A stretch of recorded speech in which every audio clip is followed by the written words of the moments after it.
Cette vidéo est dédiée aux hommes qui souffrent de problèmes d'érection, de dysfonction érectile et aux hommes qui ont envie de prendre soin de leur santé.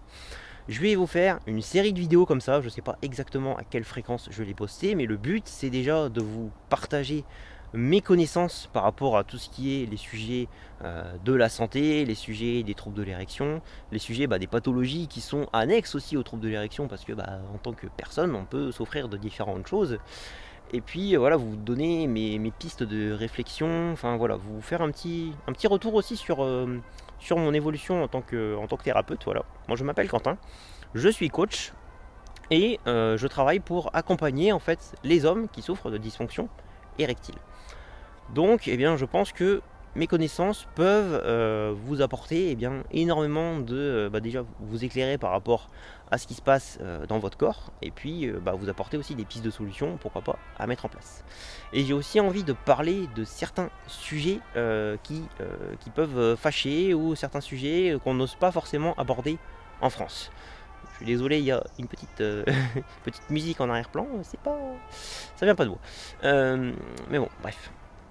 Toujours est-il que voilà, moi personnellement, j'ai pas mal de connaissances, notamment en alimentation et aussi dans tout ce qui est le coaching, donc pour travailler sur la confiance en soi, sur la gestion du stress et des émotions, pour travailler sur le passage à l'action, la motivation, voilà, ce genre de choses. Et mes connaissances en alimentation viennent à la fois de la naturopathie, parce que moi j'ai fait une formation de coach naturopathe au départ. Et après j'ai été chercher tout le reste de mes connaissances dans la sphère anglophone. Parce que j'ai remarqué que les médecins anglophones, par exemple Paul Mason, Jason Fung, Anthony Chaffee, voilà, il y en a d'autres, hein, ils donnent des explications qui sont très claires. Là où je trouve qu'en France, on garde toujours un espèce de flou en France. Je ne sais pas si vous avez remarqué, mais quand on cherche des informations sur telle ou telle pathologie, c'est à croire qu'on veut laisser les gens dans l'ignorance et puis dans l'incompréhension. On cherche à maintenir une espèce de flou pour quelque part dire aux gens non mais ce que vous avez c'est hyper complexe, laissez ça aux médecins qui ont fait 10 ans d'études ou aux gens qui ont fait beaucoup d'études et qui savent. Eux, ils savent vous dire quoi faire et puis vous donner les bons médicaments, etc. Sauf que, en fait, on est tous capables de comprendre les pathologies principales. Bien sûr, après, il y a des pathologies extrêmement rares, etc. Bon, c'est beaucoup plus compliqué. Mais, par exemple, si on parle des troubles de l'érection ou du diabète, les troubles de l'érection, bon, il peut y avoir plusieurs causes. Ça peut être psychologique, ça peut être un problème au niveau des nerfs, au niveau des artères, ça peut être des carences, enfin voilà. J'en parle dans mes podcasts et puis j'en parle aussi dans mes shorts et sur mon compte TikTok. Il y a plusieurs causes possibles. Mais on peut détricoter tout ça, on peut expliquer chaque cause simplement. On n'est pas obligé de partir dans des détails de folie. Je vois pas l'intérêt d'aller partir dans des explications, de savoir que telle molécule a réaction avec telle molécule. Et en plus, on donne des noms bien compliqués à tout ça, hein. Comme ça, on est sûr que les gens vont être totalement paumés. Avec le diabète, c'est exactement la même chose. Quand on regarde, qu'on cherche des explications sur le diabète, on va vous parler de glycémie, voilà, de taux de sucre dans le sang, mais après, on part dans des explications pas possibles, l'insulinorésistance, etc., etc. Mais au final, je ne sais pas si vous comprenez ce qui se passe avec le diabète, mais c'est pas évident forcément à comprendre. Donc, moi, mon truc, c'est vraiment de simplifier les choses au maximum, de peut-être un peu choquer parfois, parce que j'explique certaines choses auxquelles on donne un aspect très complexe, alors qu'en fait, elles ne sont pas si complexes que ça.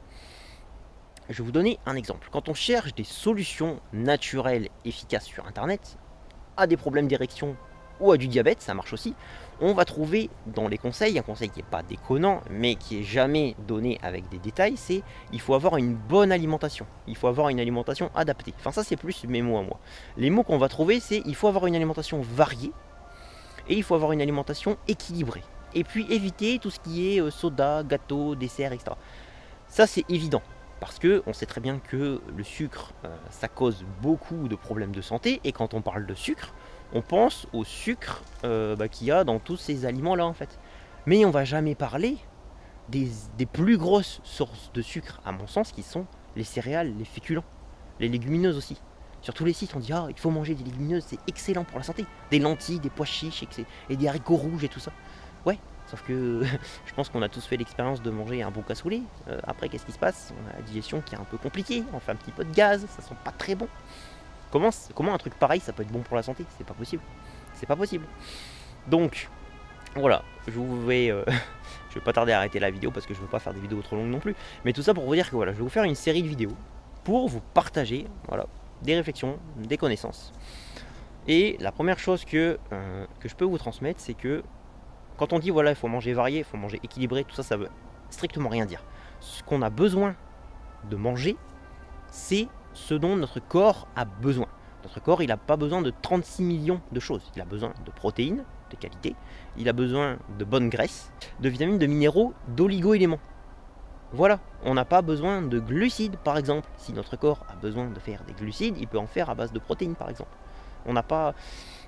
Notre corps est capable de se débrouiller largement sans glucose, sans sucre, sans glucides.